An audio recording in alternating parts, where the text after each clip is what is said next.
Feng, how can you not hate the Japanese? Wow, okay, that is a wildly provocative question, right? It was actually posed by a reader who goes by the name Hardy's in an open letter. And honestly, it drops us straight into a really messy, complex web of historical resentment, national identity, and just the heavy baggage of the past. Like, how do we as people actually deal with these deep rooted historical grievances? Well, today we're going to explore one very specific and, frankly, sweeping answer to that exact question. Welcome to this explainer. So, today we are unpacking a truly fascinating text written by the founder of Lifechanyuan, Guide Shifeng. This document is his direct, unfiltered response to that heavy question about hatred we just talked about.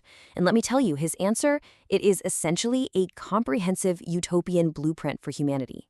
He's pitching a future where the very concepts that divide us are just dismantled completely. So, whether you're a total philosophy buff or you're just hearing about this for the first time, we're going to break down exactly how this worldview works, step by step. Let's get into it. Section 1. The question of hatred, addressing historical resentment. Okay, let's dive into this. To really grasp Shufeng's answer, we have to look at the root problem he calls out. And there is a massive contrast being drawn here. On one side, you've got statism and nationalism. The text argues that these ideologies are fundamentally broken because they only serve very narrow interest groups.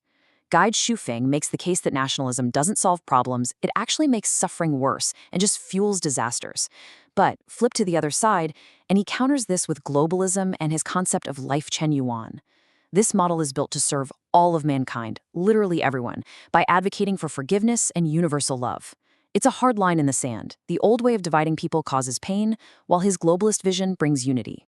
So, that brings us to a super important concept in the text, the Chanyuan Celestial. Basically, a Chanyuan Celestial is a follower of the Lifechanyuan movement. But here is the kicker. This identity inherently strips away your nationality. Poof, gone.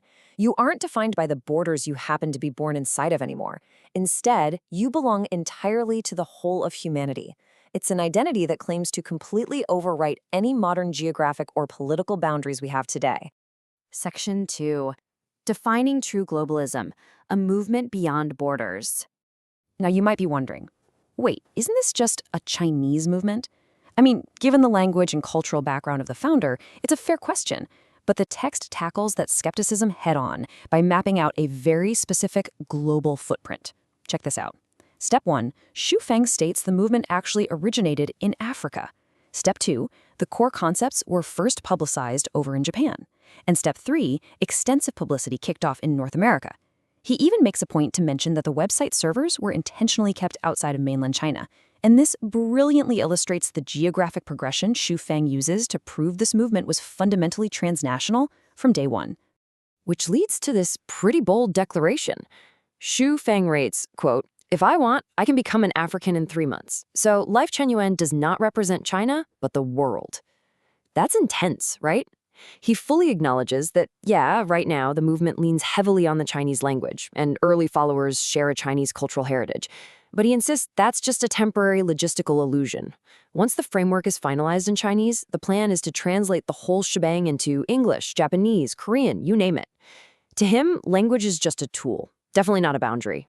Section 3. A borderless future vision, the disappearance of nations.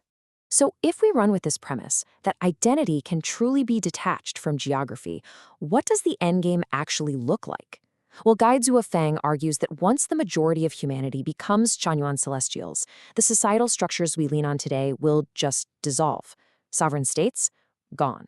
He specifically lists major powers here too, like the US, Britain, Japan, and China. Traditional religions and political parties? Totally obsolete. He even claims the traditional family unit will disappear. The core argument here is that all these constructs act as walls between us. You knock down the walls, and you essentially remove the root causes of all systemic conflict. And that brings us right back to our very first question about hating the Japanese. This right here is Shufeng's ultimate answer. We cannot build Lifechanyuan with hatred, but love. He explains that he doesn't look at the world through the lens of history with all its deep scars, or even from the present moment. Instead, he looks at it from the future, from the perspective of this Lifechanyuan era. Because in a future where neither China nor Japan even exist as separate sovereign states, historical hatred basically becomes a logical impossibility. Section 4. Unifying world beliefs, the road of the greatest creator.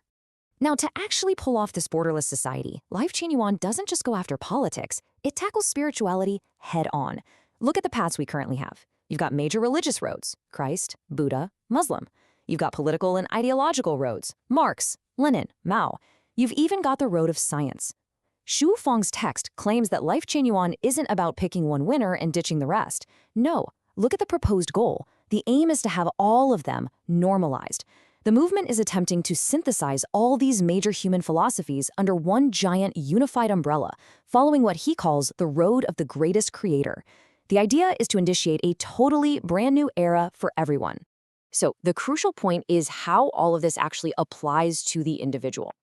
The text gives a really explicit warning against a massive misconception. It states that viewing Lifechanyuan as just some sort of meditation circle or a self-help group is an, quote, enormous mistake.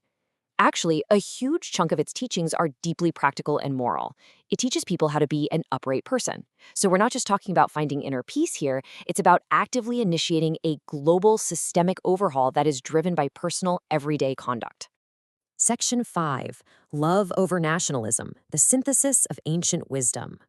To back up this incredibly radical vision of the future, Guy Chifeng anchors his arguments in some of the most revered teachings from the past. He points out that his call for mutual forgiveness isn't just some new thing he invented. It aligns perfectly with the instruction of Jesus Christ to love your foes. It mirrors the Buddha's instruction to be merciful, and it's totally in sync with the benevolence tenets found in Confucianism. The text is making the case that human progress shouldn't be driven by the warring representatives of interest groups. Instead, we should be guided by what he calls the most civilized people, the ones who actually embody these ancient, shared traits of universal benevolence. We started this explainer with a question about hatred, and the source text has basically taken us on a wild ride through a vision that completely dismantles the very frameworks where that hatred lives. Guy Chifeng's Lifechanyuan presents a world with zero borders, zero nations, and zero historical resentments, the stuff that defines so much of our reality right now. But honestly, it leaves us with an incredibly profound question to ponder. Knowing human nature, and knowing how deeply attached we are to our cultures and our countries, can humanity ever truly move past nationalistic identities to embrace a globalist, borderless future? It is a massive thing to think about. Thank you so much for joining me for this explainer, and as always, keep questioning the structures around you.